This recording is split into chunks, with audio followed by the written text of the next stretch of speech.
بسم اللہ الرحمن الرحیم۔ دوستو، جتنی تاریخ کی کتابیں پرانی ہے اتنا ہی پشتون قوم بھی پرانا ہے۔ تاریخ کی جتنی بھی پرانی کتابیں دیکھو گے تو اس میں آپ کو پختونوں کا ذکر ضرور ملے گا، جسے کہ ہم سب نے سن رکھا ہے کہ سکندر اعظم یعنی الیگزینڈر ان افغانستان کے حدود میں آیا تھا اور پختونوں سے شکست کھائی تھی۔ تو وہ 330 BC میں آیا تھا قبل مسیح میں۔ 330 BC مگر ہم لوگ کہتے ہیں کہ ہم حضرت یعقوب علیہ السلام کے پوتے اور یہودا کے بیٹے حضرت طالوت علیہ السلام کی اولاد ہیں، جو کہ 1100 BC میں گزر چکے ہیں۔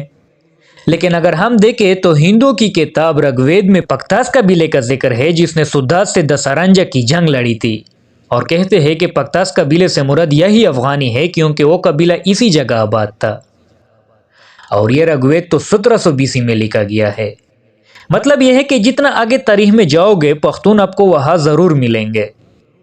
مگر جب ہندوستان پر مغلیہ سلطنت شروع ہوئی تو اس میں پختونوں کی تاریخ پر باتیں شروع ہو گئی، اور یہ سوال پہلی بار اٹھا کہ کیا پختون بن اسرائیل کی اولادیں ہیں؟ تو اسی ٹاپک کو آج اس ویڈیو میں تفصیل سے جانیں گے، اور آخر میں یہ بھی بتاؤں گا کہ حضور صلی اللہ علیہ وآلہ وسلم نے آخری جنگ کے لیے خراسان کا نام کیوں لیا تھا۔ لیکن ویڈیو شروع کرنے سے پہلے بس اتنی سی درخواست ہے کہ ویڈیو آخر تک دیکھ کر ایک بار لائک ضرور کر دے۔ تو اب چلیے شروع کرتے ہیں آج کی ہماری ویڈیو۔ بنی اسرائیل تو حضرت یعقوب علیہ السلام کی اولادیں ہیں، اور ہمارے بزرگ کہتے ہیں کہ حضرت یعقوب علیہ السلام کے پوتے حضرت طالوت علیہ السلام تھے، اور حضرت طالوت علیہ السلام کے ایک پوتے کا نام افغانہ تھا، جس سے آج کے افغانی پیدا ہوئے ہیں۔ لیکن ہم تو کہتے ہیں کہ ابھی اسلامی دور سے ہم کیس عبد الرشید کے اولاد ہیں، جس نے حضرت محمد صلی اللہ علیہ وآلہ وسلم کے ہاتھ سے بیعت کر کے اسلام قبول کیا تھا، اور ایک غزوہ میں اتنی بہادری سے لڑے تھے کہ حضرت محمد صلی اللہ علیہ وسلم نے انہیں بوتان کا لقب دیا۔ بوتان عربی میں اس لکڑی کو کہتے ہیں جو سمندری جہازوں میں استعمال ہوتی ہے، اور اسی بوتان سے بگڑ کر پٹھان بن گیا۔ تو اس کے لیے ہمارے بزرگ کہتے ہیں کہ کیس عبد الرشید طالوت اور افغانہ میں سے 37واں لیڈر تھا، جس کے 3 بیٹے تھے، اور پھر ہر بیٹے کے نام سے الگ الگ قبیلہ بنتا گیا، اور ایسے پٹھانوں کے اتنے قبیلے بن گئے۔ اب یہ تو خیر شجرے سے پشتونوں کا تعلق بن اسرائیل سے میں نے بتا دیا، لیکن لوگوں کو ایسا کیوں لگا کہ کیا افغانی بن اسرائیل کی اولادیں ہیں؟ تو اس کا جواب یہ ہے کہ پٹھانوں کے بہت سے عادات اور طور طریقے، پٹھانوں کا پختونوالی جو قبائلی روایات ہوتے ہیں، وہ کچھ ایسے تھے جو باقی مسلمانوں میں تو نہیں تھے لیکن یہودیوں میں موجود تھے۔ جیسے کہ سب سے پہلی چیز جو پٹھانوں کی پوری دنیا میں مشہور بھی ہے کہ وہ مہمان نواز بہت زیادہ ہوتے ہیں، اور تورات میں ہے کہ 3 مسافر ایک دن حضرت ابراہیم علیہ السلام کے پاس آئے، اور کچھ ہی منٹوں میں حضرت ابراہیم علیہ السلام نے انہیں دودھ، مکھن اور گوشت پیش کر دی۔ دوسری بات جس کی وجہ سے بہت سے لوگ ہم پٹھانوں پر تنقید بھی کرتے ہیں وہ ہے غیرت۔ ہم پشتونوں میں ایک کہاوت ہے کہ مرنا اور مر جانا 2 چیزوں کے لیے ہوتا ہے، عورت اور زمین۔ اب زمین تو خیر الگ بات ہے، مگر عورت کو غیرت کی نشانی سمجھی جاتی ہے۔ اگر کوئی ہماری عورتوں کی طرف دیکھ بھی لیتا ہے تو وہ اپنی آخری لمحات دیکھ لیتا ہے۔ اور تورات میں ہے کہ ایک بار حضرت یعقوب علیہ السلام کی بیٹی دینا کا کسی رہزن نے عزت پامال کی، تو اس کا بدلہ لینے کے لیے اس کے بھائی لیوی اور شیمیون نے نہ صرف اس لڑکے کو مارا بلکہ اس کے ماں باپ کو بھی مار دیا۔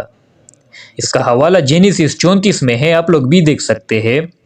اس کے علاوہ جس طرح حضرت یعقوب علیہ السلام کے بیٹے اور پوتوں کے نام سے بن اسرائیل کے قبیلے بنے، اسی طرح سے ہم پٹھانوں میں بھی ہے، جسے میں تھوڑے سے مشابہات سملیرٹیز بتا دیتا ہوں۔ جیسے بن اسرائیل میں سب سے بڑا قبیلہ حضرت یوسف علیہ السلام کے بیٹے افرائم کے نام سے تھا، افرائم، اور ایسا نہیں لگتا جیسے یہ نام بگڑ کر پٹھانوں میں افریدی بنا۔ بن اسرائیل کا ایک اور قبیلہ تھا جو حضرت یعقوب علیہ السلام کے بیٹے کے نام سے تھا، اور وہ تھا شیمیون قبیلہ، اور اگر یہی نام پشتوں میں بولا جائے تو شنواری بن جائے گا۔ تورات میں اللہ تعالیٰ کے لیے شدائی کا نام بولا گیا ہے، اور پشتوں میں لوگ آج بھی اللہ تعالیٰ کو خدائی بولتے ہیں۔ ہفتے کے دن کو تورات میں شبت بولا گیا ہے، اور پشتوں میں ہفتے کو شنبہ بولتے ہیں۔ تو یہ اس طرح کے بہت سے مشابہات تھی بن اسرائیل اور پشتونوں میں، جس کی وجہ سے لوگ اسی سوچ میں پڑ گئے کہ کیا یہ پٹھان بن اسرائیل کی اولاد تو نہیں۔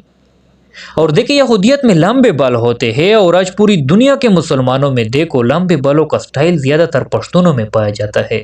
ہاں لیکن پشتون آج یہودیوں جیسے بال نہیں رکھتے، وہ حضرت محمد صلی اللہ علیہ وسلم کے لمبے بالوں کا سنت ادا کرتے ہیں۔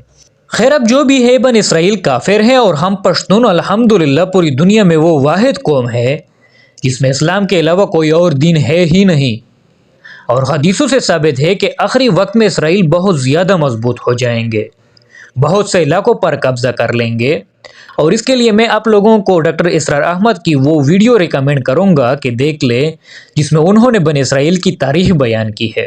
اور پھر جب اسرائیل مضبوط ہو جائیں گے تو جامع ترمذی کی حدیث ہے کہ خراسان سے کالے جھنڈے والے نکلیں گے، ان جھنڈوں کو کوئی چیز پیر نہیں سکیں گی، یہاں تک کہ ایلیا میں نصب کیے جائیں گے۔